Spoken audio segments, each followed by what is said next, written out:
Praise the Lord. हम परमेश्वर को क्या दे सकते हैं? सब कुछ तो उसी का दिया हुआ है, फिर हम उसे क्या देंगे?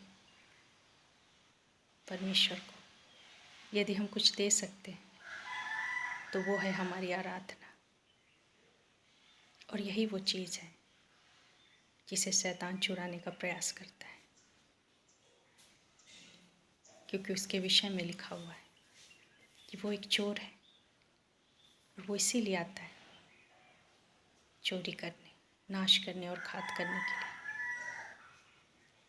हम कह सकते हैं कि शैतान ही है जो हमारे जीवन में बीमारियों को, संकटों को, क्लेश को, विपरीत परिस्थितियों को, मृत्यु को लेकर आता है। लेकिन इन सब को लाने के पीछे शैतान का एक ही उद्देश्य होता है कि वो हमारी आराधना को चुरा सके। वो आराधना जो परमेश्वर को मिलनी चाहिए, जो हमारे परमेश्वर का हक है, उसे वो चुराता है। वो हमारे जीवन में विभिन्न प्रकार की परिस्थितियों को लेकर आता है। कई बार वो झगड़ों को लेकर आता है, तनाव को, मनमुटाव को, बीमारी, कंगाली, क्लेश, मृत्यु, विपरीत परिस्थितियाँ, ये सब कुछ वो सिर्फ इसलिए लेकर आता है ताकि हमारा ध्यान परमेश्वर से हटकर इन चीज़ों पर लगी रहे और हम परमेश्वर की नहीं बल्कि इनकी आराधना करें। परमेश्वर हमसे अपनी आराधना लेना चाहता है, लेकिन दुष्ट यही चाहता है कि हम दिन भर अपनी बीमारियों का गुणगान करते रहें, अपनी दरिद्रता को ऊपर उठाए रखें, हमारी दृष्टि हमारी बीमारी पर लगी रहे। हम दिन रात इसी बात का प्रचार करते रहें कि हमारे पास क्या नहीं है, हमने क्या खो दिया। हमारे जीवन में जो सबसे ऊपर होता है, जिसे हम सबसे महत्वपूर्ण मानते हैं, हम उसी की आराधना करते हैं, उसी की स्तुति गान करते हैं, उसी की महिमा करते हैं और उसी का प्रचार करते हैं। परमेश्वर वो इसलिए अपनी आराधना नहीं चाहता कि वो अपने आप को वो महान बनाना चाहता है। वो आरंभ से ही महान है और उसने तो अपनी उस महानता को छोड़कर मनुष्य बनकर दास का रूप धारण करके वो हमारे लिए उसने मार से ही, क्रूस की मृत्यु से ही, ताकि हम छुटकारा को पाएं। वो हमें आराधना के लिए इसलिए प्रेरित करता है ताकि हमारी नज़रें, हमारा मन, हमारे विचार परमेश्वर पर लगे रहें। हम जानने पाएं कि हमारा परमेश्वर कौन है, वो कितना महान है। वो हर एक बीमारी के ऊपर है, वो हर एक परिस्थितियों पर जयवंत हुआ है, मृत्यु को उसने हराया है। कोई भी आंधी और तूफान उसके सामने टिक नहीं सकते। और जब हम आराधना करते हैं, जब उसकी स्तुति के गीतों को गाते हैं, उसकी महिमा करते हैं, तब हम ना सिर्फ अपने आप को यह विश्वास दिलाते हैं कि हमारा परमेश्वर महान है, वरन हम शैतान को भी ये दिखा देते हैं कि हम उसके लाए गए परिस्थितियों से नहीं डरते, क्योंकि हमारा परमेश्वर जीवित परमेश्वर है, वो जयवंत परमेश्वर है। जब हम परमेश्वर की आराधना के गीतों को गाते हैं तो हमारे अंदर पवित्र आत्मा इस विश्वास को बढ़ाता है कि जो कुछ भी हम देख रहे हैं, जो हमारे विरोध में है, जो हमारे से विपरीत है, जो हमारी इच्छा, हमारी कल्पनाओं के विपरीत है, जो परमेश्वर की इच्छा नहीं, उन सब पर हम जय पाएंगे, क्योंकि हमारा यीशु वो जयवंत हुआ है मृत्यु के ऊपर, बीमारी के ऊपर, दुष्ट आत्माओं के ऊपर। इस संसार में देखी और अनदेखी जितनी भी चीज़ें हैं, उसने सब कुछ जीत लिया है। स्वर्ग और अधोलोक की कुंजियाँ भी उसके पास है। अब हमें किसी से डरने की आवश्यकता नहीं। शैतान हमें धोखा देता है, क्योंकि वो आरंभ से ही झूठा है। वो हमारे जीवन की परिस्थितियों को दिखाता है और वो ये कहता है, कोई तुम्हारा बचाने वाला नहीं, कोई तुम्हारा छुड़ाने वाला नहीं। देखो तुम अकेले हो, देखो तुम तो दरिद्र दीन हो, तुम्हारे पास कुछ नहीं है, तुम्हारे पास कोई आशा नहीं, कोई मदद नहीं। लेकिन जब हम आराधना के गीतों को गाते हैं तो हम बल पाते हैं, हम जयवंत होते हैं। क्योंकि जब हम आराधना के गीतों को गाते हैं तब हम उन परिस्थितियों के ऊपर खड़े हो जाते हैं जो कल तक हमें दबाती थी। हमारे आसपास असंख्य दुष्ट आत्माएं हैं जो हमें तनाव में लेकर आती हैं, जो हमें क्रोध दिलाती हैं, हमारे मन में गलत गलत विचारों को डालती हैं। वो हमें यह विश्वास दिलाने का प्रयास करती हैं कि हमारे जीवन में सब कुछ खत्म हो चुका है। लेकिन इन परिस्थितियों में हम जब परमेश्वर की आराधना करते हैं, उसकी स्तुति, उसकी महिमा करते हैं, तो ना सिर्फ ये दुष्ट आत्माएं भाग जाती हैं, लेकिन ये दुष्ट आत्माएं जो परिस्थितियां हमारे जीवन में लेकर आती हैं, हम उस पर भी जयवंत होते हैं। जब हम परमेश्वर के वचन को पढ़ते हैं तो हमें ऐसे असंख्य उदाहरण मिलते हैं जिसके द्वारा हम जान पाते हैं कि जब हम आराधना के गीतों को गाते हैं तो हम छुटकारा पाते हैं। हम दाऊद के विषय में जानते हैं, वो एक साधारण सा चरवाहा, लेकिन उसने एक काम अपने जीवन में बहुत खूबसूरती से किया, और वो है परमेश्वर की आराधना। वो दिन और रात परमेश्वर की स्तुति, उसकी महिमा, उसकी आराधना के गीतों को गाया करता था। जब हम आराधना के गीतों को गाते हैं तो पवित्र आत्मा हमारे अंदर की हर एक मलिनता को, हर एक गंदगी को, गलत विचारों को, अशुद्धता को वो बाहर निकालता है और हमें परमेश्वर की आत्मा से और भी भरता जाता है। और इसीलिए दाऊद इस्राएल का सबसे प्रभावशाली राजा बना। भजन संहिता में हम उसके भजनों का संकलन देखते हैं, कितने खूबसूरत भजन लिखे हैं उसने। वचन बताता है कि वो दिन भर में 7 बार परमेश्वर की आराधना करता था। हम सोच सकते हैं, एक राजा होकर पूरे दिन में 7 बार परमेश्वर के सम्मुख आता था, और इसीलिए परमेश्वर ने उसे इतना महान किया, इतना ऊंचा उठाया। ऐसा नहीं है कि उसके जीवन में परिस्थितियां नहीं थी। हम जानते हैं कि किस प्रकार साउल राजा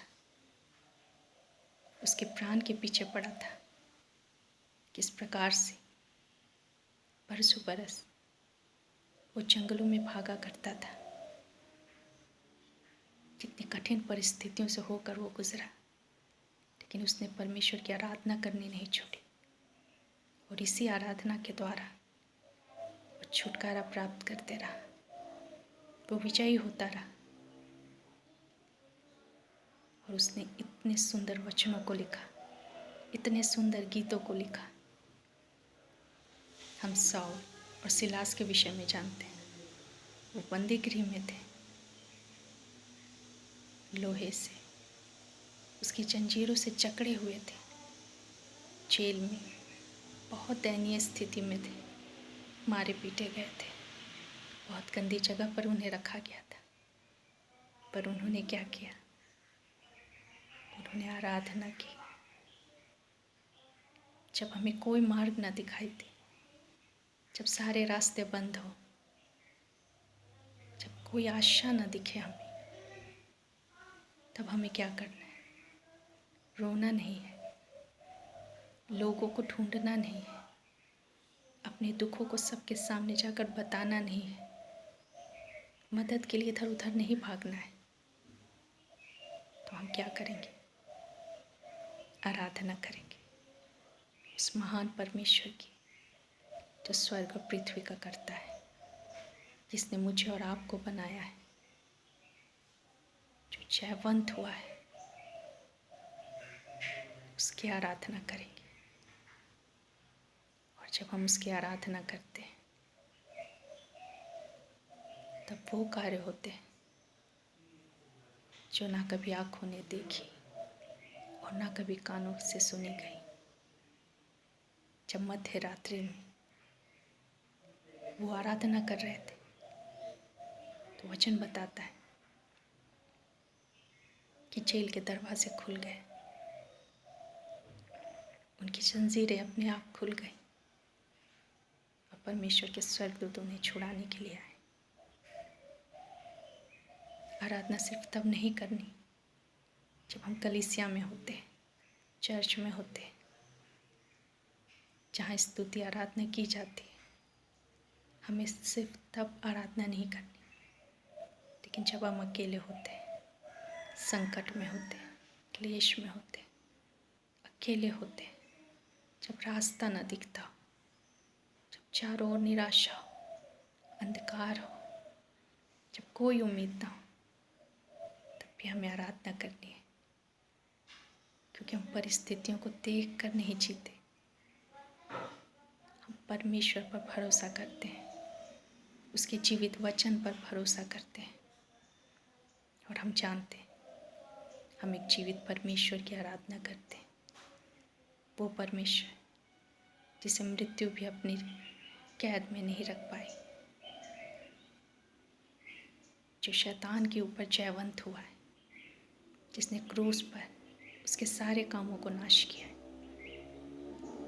तो चाहे वो दुष्ट हमारे जीवन में कितनी भी परेशानियों को लेकर क्यों ना आए, वचन बताता है कि यीशु ने क्रूस पर शैतान के हर एक कामों को नाश किया है।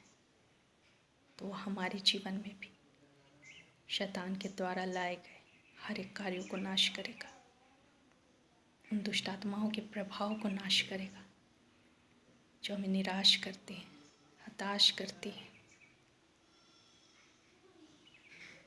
जो हमारी खुशी को, हमारे आनंद को चुरा लेती हैं।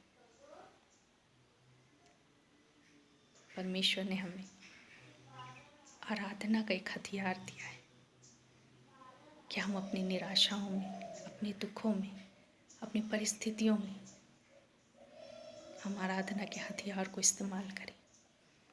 ये एक ऐसा हथियार है जब कोई भी विश्वासी पूरे विश्वास के साथ आराधना करता है, परमेश्वर की स्तुति महिमा के गीतों को गाता है, तो गढ़ ढाए जाते हैं। ऐसे गढ़ जो हमारे जीवन में बहुत दृढ़ता से गढ़े गए, जिनसे हम निकल नहीं पा रहे। हो सकता है हमारे बच्चे, हमारा परिवार, हमारा काम, हमारे जीवन का हर क्षेत्र जिसे शैतान ने बांध रखा। आज से हम निर्णय लें कि जब हम इन बातों को होता हुआ देखेंगे,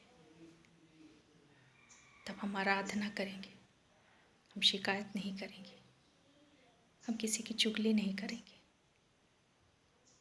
हम झगड़ा नहीं करेंगे, हम दोष नहीं लगाएंगे।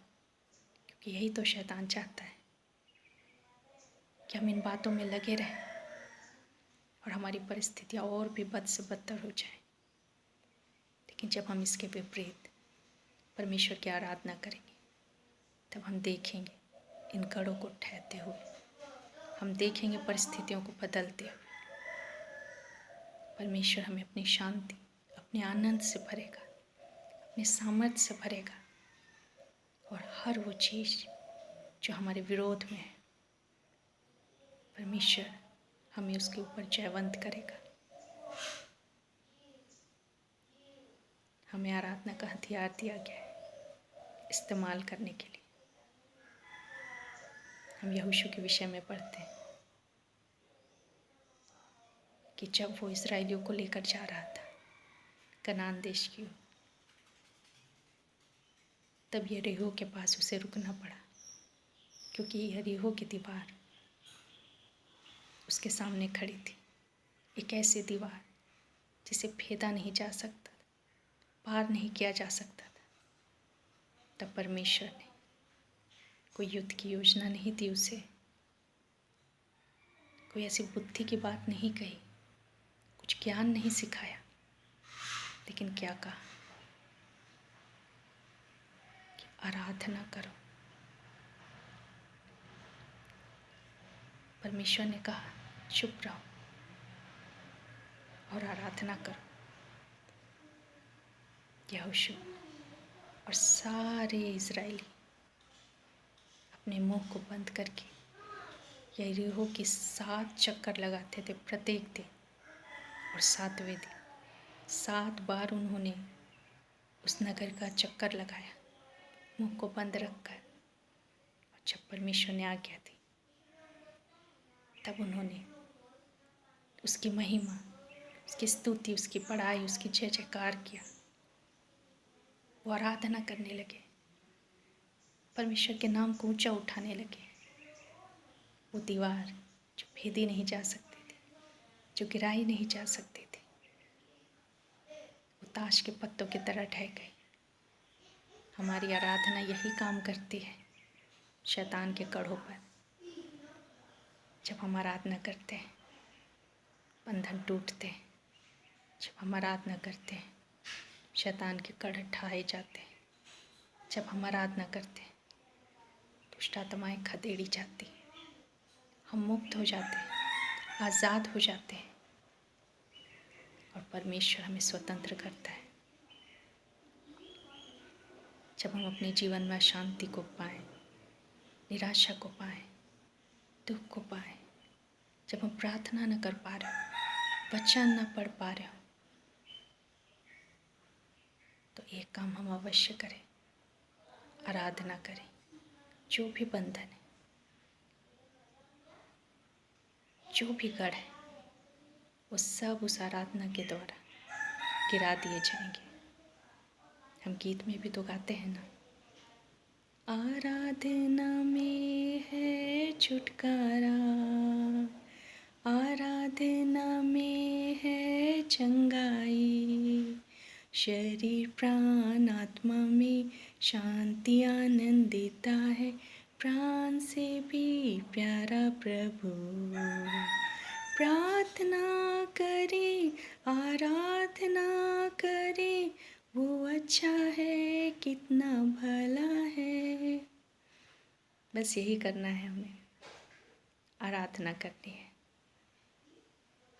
और परमेश्वर एक के बाद एक हमें विजय देता जाएगा, और हम जान पाएंगे आराधना की ताकत को। परमेश्वर ने शैतान को बांध दिया है। हमारे पास परमेश्वर ने कुंजी दी है, दाऊद की कुंजी, जो आराधना है।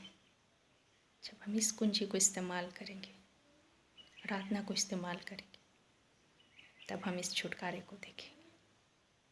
परमेश्वर इस वचन के द्वारा हम सबों को बहुत आशीष दे। धन्यवाद।